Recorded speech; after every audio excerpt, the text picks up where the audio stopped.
Hey guys, this is Ahmed Al-Annam. Today we are going to cover a new topic within our Big Data Analytics series, which is Mapreduce.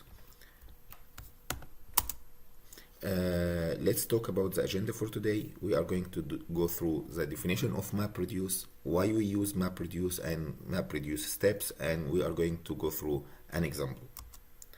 So basically, Mapreduce is a framework which with parallel processing with minimum movement of data to reach or near to a real-time results. What are we talking about? Basically, when we are in a distributed system or a distributed network, we have multiple nodes, multiple clusters of computer, and each one of these nodes has its own group of data or set of data. We need to have a processing framework where we can have a parallel processing. We do parallel processing across all of these distributed nodes without having so many or so much movement of data between the nodes to reach a near or a real-time result all over these nodes. So what's our problem? The challenges that we are facing is basically a node failure. If let's say we have 5 nodes and one of these nodes failed in the network, so some of our data is gonna be disappeared or lost. Another thing is the network bottleneck. If we are dependent on one of the nodes, there is gonna be a bottleneck and slow processing. And definitely we are facing also a distributed programming issue, which is you need to make sure that this node is after this node and after that node, and you need to build your model in a distributed programming way. How to solve this issue? The solution is by Mapreduce. Mapreduce overcomes the failure of the nodes by having multiple set of the data in multiple nodes. So we do the redundancy of the data to keep the single point of failure issue. The network bottlenecks and movement and all of this communication in the network between the nodes. So if we try by any means to make the computation within one node, that's gonna reduce the communication time and will help us in solving this network bottlenecks. And definitely the distributed programming, and that's why Mapreduce is coming to the picture, where we have a simple programming model but hiding the underlying distributed framework that the programmer doesn't need to know what's going on underneath it. So that's basically why we are using Mapreduce. Okay. If we talk about Mapreduce, let's say we have this input of data, beer, and we need to do like count of words, for example. So our set of data is deer, beer, river, car, river, deer, car, beer. So what we are going to do is, first step is to split this data across multiple nodes, okay, and then do our mapping for each node. Each node itself will do its own computation, so it doesn't need to wait for the other nodes. Okay, so let's say deer is counted 1, beer is 1, river is 1 in the first node, and then the second node, car is 1, river, and then third node we have deer, car, and beer. Okay, and then here we are going to do the communication part, but it's not that difficult now because we have multiple nodes, and each node will say, yeah, I'll take the beer thing. So it will get all the beer from all the nodes. So we do shuffling and sorting. So we have the input, split, map, and shuffling and sort. And then each node itself is gonna do its own computation. So beer happen twice, car 3 times, deer 2 times, river 2 times. At the end we consolidate and we get the final result.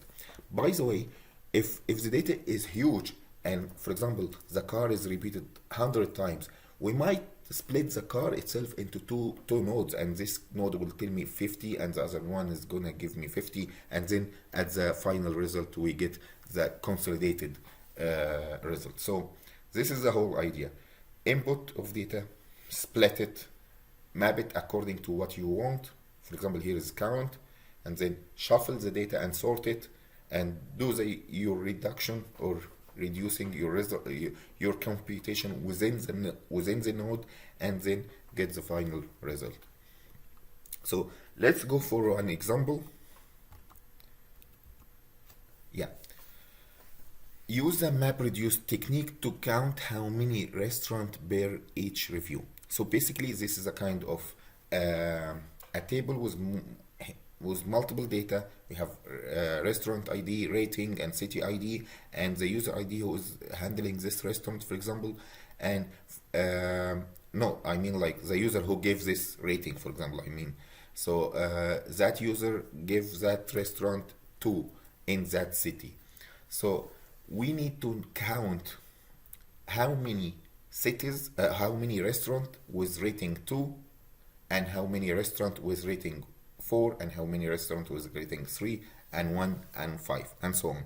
So basically the first part is, this is a huge number of data. We don't need all of this. We are going to map it. So our first step is mapping. So we get these rating things and we count each rate, okay, for each restaurant. And then we are going to shuffle it, sort it. So ones, and then 2, 2, 2, and then 3, 3, and then 4, 4, 4, and then 5. And then, yes, and then the last part is the reduction part, or the reduce, which is we transfer this sorted data to what we want. So how many ones is 1? So only one restaurant got a review or rating of 1, and 3 restaurants got a rating of 2, 2 restaurants got a rating of 3, 4 restaurants got 3 restaurants got a rating of 4, and only 1 restaurant get a review or rating of 5. So basically that's how it works. We can do, the Mapreduce can do many things, like can do count, can do average, can do any kind of data you want to do over the set of data that you map and sort.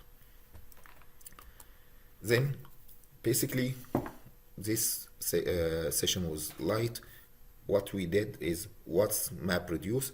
Mapreduce is a framework of parallel processing to reducing the minimal, trying to get the minimal movement of data between the nodes to get near or closer to a real-time result. Why we are using it? We have 3 problems that Mapreduce solve, which is the bottleneck, the failure of the node, and the complexity of the programming. How Mapreduce did it? By the failure of the nodes, we tried to do some redundancy of the data. So if one node fail, there is another node to contact.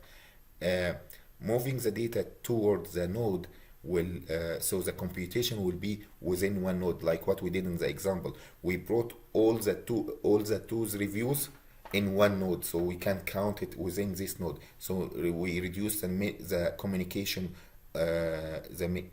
between the nodes, so minimal movement of data. Okay, there is no communication between each data to do the computation.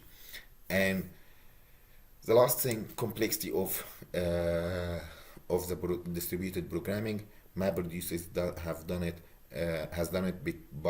by means of simple programming, hiding the underneath layer of the framework itself, to make it easy for the programmer to use, without putting into consideration that I need to wait for this node, I get this node, and all of this background check is done underneath in the framework itself. The programmer it's hidden from the programmer himself. And we went through an example of counting reviews. You can do counting of words, you can do counting of many things. And before the example, we went through the Mapreduce steps, which is mapping, first of all, splitting, mapping, shuffling, or sorting, and do your calculation. So you get the data, you get the input, distributed or split it, map it, sort it, or shuffle it. You call it what you want, and then do the computation and get the final result. I hope that that session was light. Thank you again. This is my contact, and I'm gonna put the PowerPoint presentation on the description for anyone who want to download it. Thank you again, and have a good day or evening wherever you are. Thank you.